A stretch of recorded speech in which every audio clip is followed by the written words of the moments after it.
मन्नत विक्रांत का होने वाला है डिवोर्स और धैर्य विक्रांत में होने वाली है जोरदार फाइट लड़ाई। Hey everyone, welcome back to my channel. Mannat और खुशी पाने के सीरियल के अपकमिंग एपिसोड में आप सबको देखने को मिलने वाला है कि आखिरकार श्रुति माँ इस दुनिया को छोड़कर चली गई हैं और मन्नत ने उनका जो अंतिम संस्कार होता है वो भी कर दिया है। सभी लोग वहीं बैठकर बुरी तरीके से रो रहे हैं, बता रहे हैं। तभी एंट्री हो जाती है मल्ला की और मल्ला जाकर मन्नत के गले लग जाती है और कहती है कि बहुत दुख भरा समय है, ये दिन हमें ना देखना होता तो बहुत अच्छा होता। तो मन्नत उसको जोरदार धक्का मारती है कि हट मुझसे दूर, तू मेरी कोई बहन नहीं है।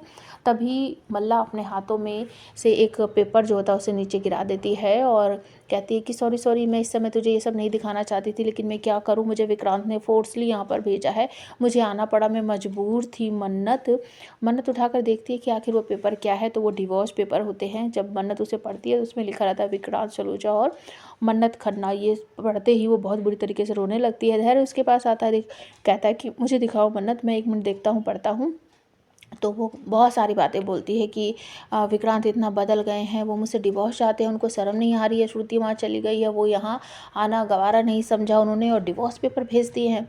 तो वो गुस्से में आकर उन डिवोर्स पेपर पर साइन कर देती है। हालांकि रोनी, नीतू सब मना करते रहते कि बेटा ऐसा मत कर, रुक जा 1 मिनट, हम विक्रांत से बात करेंगे। लेकिन वो बहुत दुखी है, निराश है, हताश है और उन पेपरों पे साइन कर देती है और तुरंत ही मल्ला उन पेपरों को लेकर वहाँ से निकल जाती है। तभी एंट्री होती है विशाखा और विक्रांत की। विक्रांत को देखकर मन्नत बहुत दुखी होएगी, बहुत रोएगी। उससे पहले ही मल्लिका विक्रांत से जानबूझकर टकराती है और कहती है कि मन्नत तुमसे बिल्कुल नहीं मिलना चाहती, तुम्हारी शक्ल भी नहीं देखना चाहती।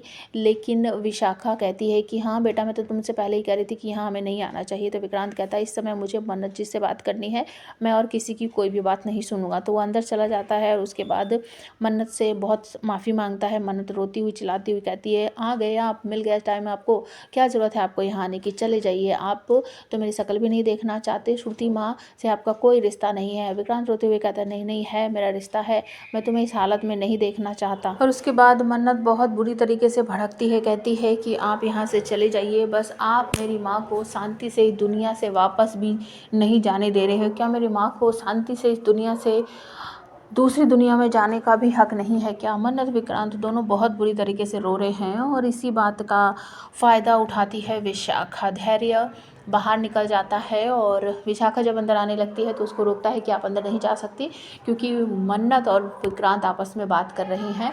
तो विशाखा कहती है कि अच्छा तू मुझे उनसे बात नहीं करने देगा, रुक जा, मैं तुझे अभी बताती हूँ। और रोनी भी वहीं पर रहता है तो वो ज़मीन पर एक पत्थर पड़ा रहता है, उसे उठाकर अपने सर में मारती है और वहाँ से ब्लीडिंग होने लगती है। ये सब कुछ धैर्य कहता है माँ आप क्या कर रही हो, आप क्या कर रही हो। रोनी भी कहता है विशाखा तुम पागल हो गई हो क्या। तभी अंदर से विक्रांत भागा हुआ आता है। विशाखा बोल देती है कि धैर्य ने मेरे सर फोड़ दिया, इसने मुझे तुमसे और मन्नत से मिलने से मना किया है और ये सब इसने किया है। तो दोनों भाइयों के बीच फिर यहाँ पर बहुत ज़्यादा झगड़ा होने लगता है, फाइट होने लगती है और जो विशाखा के कारण विक्रांत अपने बड़े भाई धैर्य पर हाथ उठाता है और उसके बाद फिर धैर्य भी एक घुसा मारता है विक्रांत को, कहता है तेरा दिमाग खराब हो गया, तेरी हिम्मत कैसे हुई बड़े भाई पर हाथ उठाने की, और तू भूल गया है क्या मैं पुलिस इंस्पेक्टर हूँ, मैं तुझे छोड़ूंगा नहीं। तो दोनों के बीच बहुत जोरदार लड़ाई होती है और उसके बाद मन्नत जो है यहाँ पर कह देती है कि आप यहाँ से चले जाइए विक्रांत, यहाँ पर सिर्फ फैमिली मेम्बर ही रुकेंगे।